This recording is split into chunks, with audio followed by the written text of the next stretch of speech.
A need is a necessity.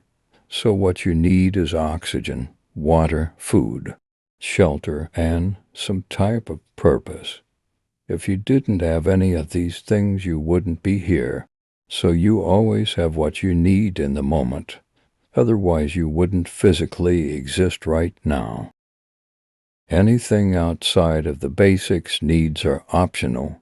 Would it be nice to have some of these things? Perhaps. Do you actually need it? That's up to your discernment. Maybe from time to time you should remind yourself, if I don't have it, I don't need it. The universe isn't separate and is merely a mirror of the self. Manifestation comes from 90% of the subconscious. So to consciously manifest is to know how the subconscious is configured. There could be a ton of things we don't want to manifest, as we're not aware of what's buried and programmed. Deconstructing and deprogramming the subconscious mind is one of the first steps in manifesting consciously. Pay attention to everything that you put a label on, then remove the label. Does it still tangibly exist, or did it disappear due to not having a concept? A sign of an awakened mind is to see things as they are, rather than the judgments the egoic mind is placing on them. Simply observe the tangible nature, so that a narrative isn't being applied. Falling into deeper immersion is identifying with the egoic mind's story. So to truly be awakened is to see past the misidentifications the ego has identified with. This is likely a transitional phase, where integration is the next step in the awakening process, which presents challenges of its own. As one phase ends, another begins, a constant cycle of growth. Maintain your intention and desire until it's manifested, without any expectation of a specific outcome. It's like putting coordinates into a GPS and driving there. You already know where you're going, so it's just a matter until you get to your destination. To not get discouraged by bumps in the road or detours, as that's having expectations of an outcome. When you have a strong desire, then nothing will stop you or get in your way until it's realized. Stay focused on the why rather than the what or how. Doubt creeps in when trying to micromanage the manifestation, which results in actually blocking it. Insistence on the what or how creates resistance. As such, there will always be duality, diversity, and variety in the 3D to ensure there's ample opportunities to learn, just like school. Students graduate and new students come in. To learn anything is be challenged, so everyone is playing their roles to either be the one providing a lesson or learning them. This is what the yin and yang means. The darkness is always serving the light, even though it may not seem like it from a human, contextual point of view. So the next time you judge those who are asleep, understand that they too are just playing the role as catalysts to help other souls ascend and graduate. They won't be left behind, as they may have a role reversal the next round. Continue to be present, and eventually the physical and metaphysical worlds will merge into one experience. It's kind of like a tree. In order to experience the higher skies, it has to ground itself deeper to reach those heights for balance purposes, so it doesn't tip over. As above, so below.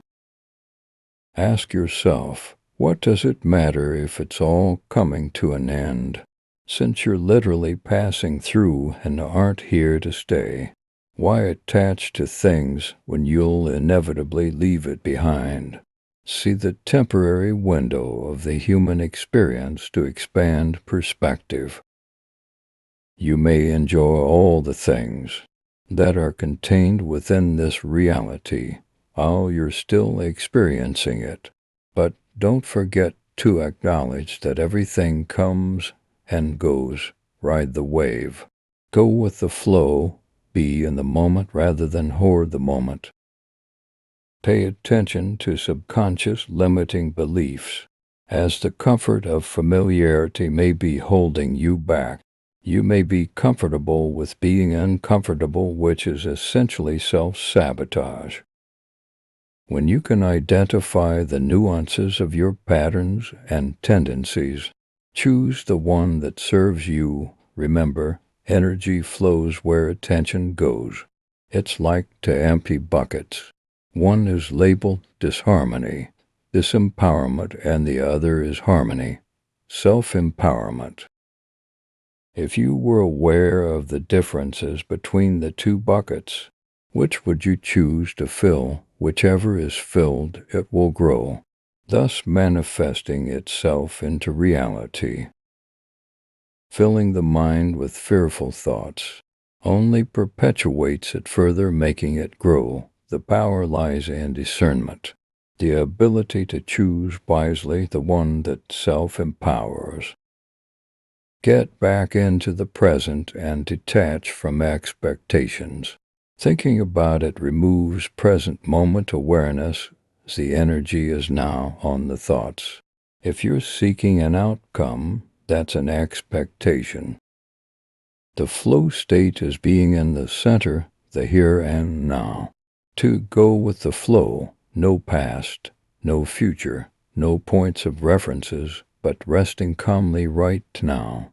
Be connected in communion constantly. Doubt is the ego getting in the way, as our true nature doesn't doubt anything. The challenge lies in your ability to be present as various events, situations, circumstances, and scenarios will pass through this present moment window. How you respond is entirely up to your free will. This opens up the possibilities to infinity, rather than the limited outcomes the finite mind can imagine. Ask yourself, do I trust the universe's infinite possibilities or my own limited way of thinking? It's like asking specifically for $100 when the universe is trying to give you $10 trillion. By thinking of specific outcomes, you're effectively blocking the chances of receiving the $10 trillion because insistence creates resistance. To let go of resistance is to surrender to the here and now. The present moment is literally a brand new version of you. It's the attachments of judgments and memories that are carrying over into the present that's creating the perception being the same version. To let go of old versions is to simply be present and fully detached from the idea of what you are. The ego has no identity, and without an identity, latches onto anything as a means to survive, even if it's detrimental. To let the ego die is to be at peace and content with not identifying with anything, and let your present moment consciousness override subconscious belief systems and programming. Your power lies in the ability to choose. Is your ego making the decisions or your consciousness? It's called the subconscious for a reason, as it's always going to be underneath consciousness and has no choice to follow the commands it gives out. To remain in a state of self-empowerment and to regain sovereignty is to constantly be present so you can choose how you want to be or feel in the moment.